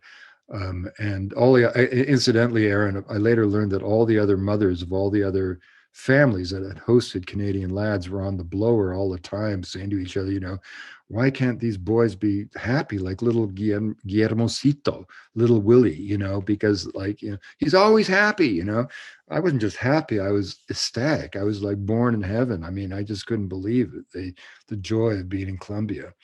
And then later at the age of 19, I returned and with a one-way ticket, a small backpack of clothes, two books, Lawrence's Taxonomy of Vascular Plants and Walt Whitman's Leaves of Grass. I believe that bliss was an objective state that you could achieve just by opening yourself unabashedly to the world. I literally and metaphorically drank from every stream, even tire tracks in the road. And I was always sick with malaria and dysentery, but that was part of the process, exposing your own body to the natural world and just, you know, jumping off every cliff you could find.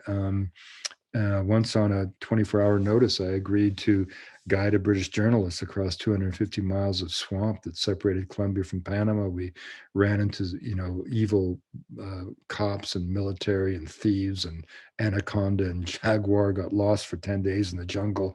We finally emerged. Sebastian had lost 45 pounds. I had lost 25 pounds. And, you know, and I finally kind of landed in Panama City from this little plane. I just had ragged clothes in my back, all drenched in vomit because two people had puked on me in the little back seat of the Cessna. I had $3 to my name, nowhere to go, no contacts in Panama City. I was 20 years old, but I had never felt so alive, you know. And there was a wonderful moment when my dear friend Sandra Uribe, who became my, you know, my partner, my dearest friend, the editor, you know, in everything I do in Colombia, Sandra is at my side. We're just, I've never had a friend like this. She's a brilliant artist, and she's, you know, she's really responsible for the book, really as much as I am in so many ways, as I acknowledge in the back of the book. But I was in Bogota and being interviewed by a journalist, and I'd totally forgotten that at the end of, you know, when I wrote the book, Sandra and I were in touch with each other, sometimes multiple times a day. At the end of one grueling day, I just apparently pounded a little message to her by email to keep our spirits up. You know, I mean, writing books is hard, and she had served as my research assistant, so we're going back and forth anyway. And I had forgotten about this thing I had written, and she hadn't. She had put it on her phone. So when this journalist asked me why this affection and this love between a young boy and a country, where did it begin and what was it all about? I before I could answer, Sandra pulled this passage up and read it to the journalist, and I'll read it to you right now. And again, this is something I just whipped off in 30 seconds as a note to Sandra, and I'd totally forgotten about it. But she said, I said, I do long for the air of Bogota, that unmistakable scent that tells me I've landed on the savannah. It's hard to explain. When I talk about loving Colombia, it's something visceral, even sensual. To be away for too long is to be on life support. To step again onto the soil of the nation is to feel instantly that very sense of belonging that so long ago gave me the freedom to envision the man I've become. Whispered messages of a landscape unlike any other, the wild embrace of a people that allowed a vagabond boy to grow into a content and realized scholar. It is the very madness of Columbia that rescued me, like a sweet coefficient of the soul. My fire was so bright, so all consuming, that I came very close to self immolation. Only Columbia could match and give purpose to my passion. I was saved by that. And this is a key if anyone wants to understand my loyalty to the country. Say no more. Wow. That's one thing that always strikes me with you as well. You literally just wrote that off, right? That was just a note that Oh, you I wrote. mean, that was 10 seconds, 15 seconds. I just banged off an email to her. Whenever we have our email exchanges, I read your emails and I get minorly perturbed and a little bit pissed off because I know that you're just whipping those off, but they're each one is poetry. It's Well, unbelievable. the funny thing, the funny thing about email, it actually gets me in trouble, Aaron, is that because I'm a writer, I literally physically and this is, I don't mean I'm special. It's like the classic thing. What's that line? You do something 100,000 times, you get good at it, right? And that's what I do. I write, and I'm totally self-taught. So I have my own style, and it's what I do. I'm writing all day long. If I don't write, it's like I don't breathe. I can't stand a day without writing. But with email, and it also means that I'm constitutionally incapable of not writing a full grammatical sentence, right? But email is a vernacular that full grammatical sentences, as you know, come across as aggression. Because we're supposed to be using all these, hi, you, that, and at the National Geographic, it was so funny. I would write these emails to my boss or whatever. And because I had a prestigious position there as Explorer-in-Residence, I would suddenly realize I had unleashed a tsunami in the building. Wade's mad. Wade's mad. What's wrong with, what does Wade need? And all I had done is written an email that was grammatically correct. I mean, but I had violated the protocols of actually the email format, right? Because I mean, if you get an email that says, dear, you know, dear Aaron, as if just as your father would have written you, or you're too young, but your grandpa would have written your dad, that kind of letter. I mean, look at the formality of, I mean, one of the ones, that's so, I love working with archival documents, is to realize the amazing literacy of the 19th century. I mean, even though there were, soldiers less than, the correspondence, certainly amongst the educated officers of World War One, is just so exquisite, you know. And we've lost that, obviously, And it's what Truman Capote said about Kerouac. He said, "There's writing and there's typing." There were really three main books and three main ideas that we spoke to and spoke about. So one of them was the Magdalena. The other one was we spoke about one of your recent submissions to the Rolling Stone, the Unraveling of America. Although we didn't get as deep into that as I would have liked. And then third piece that we spoke about was why anthropology matters. I'm wondering, are there any specific takeaways from the Unraveling of America that you would like to provide folks with? Well, I mean, that piece was really what made that piece.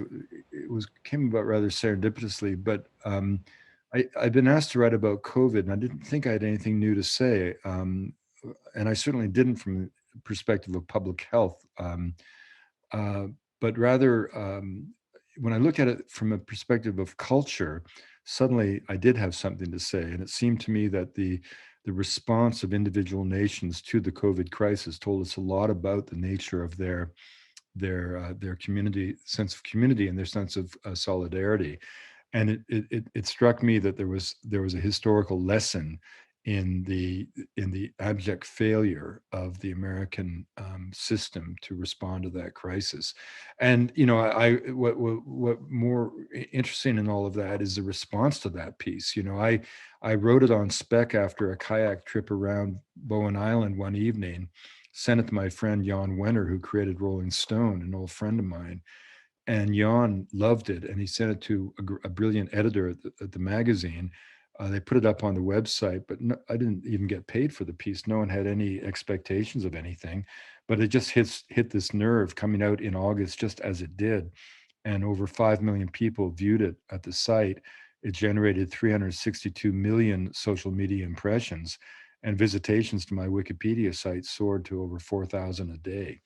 So it just hit this nerve. And even the response told us a lot about the situation. So if anyone, we don't have time to go into it now, Aaron, but certainly you can readily access that piece. It's called The Unraveling of America.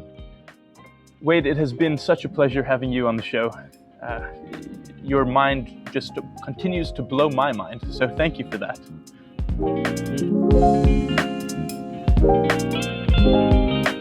Thank you for listening to Impact in the 21st Century, and thank you to RBC for sponsoring this episode. We're so grateful for your sponsorship, which helps Simbi Foundation further our mission to support the next 3.5 million learners in refugee settlements. So how do we do this? We collaborate with the UN and incredible partner communities to build solar power classrooms called BrightBoxes. You can learn more at simbifoundation.org. If you enjoyed this episode and think a family member, friend, or coworker would also enjoy it, feel free to share. A personal message goes a long way and will allow us to invite more awesome guests to join for the positive impact conversation. But the conversation doesn't end here, and I'd love for you to join the discussion. So please subscribe, leave a review, comment, and let us know what you thought of today's episode, or if there's anyone else you'd like to see on the podcast. In the meantime, wishing you a wonderful, impactful day ahead, and be sure to join for the next episode.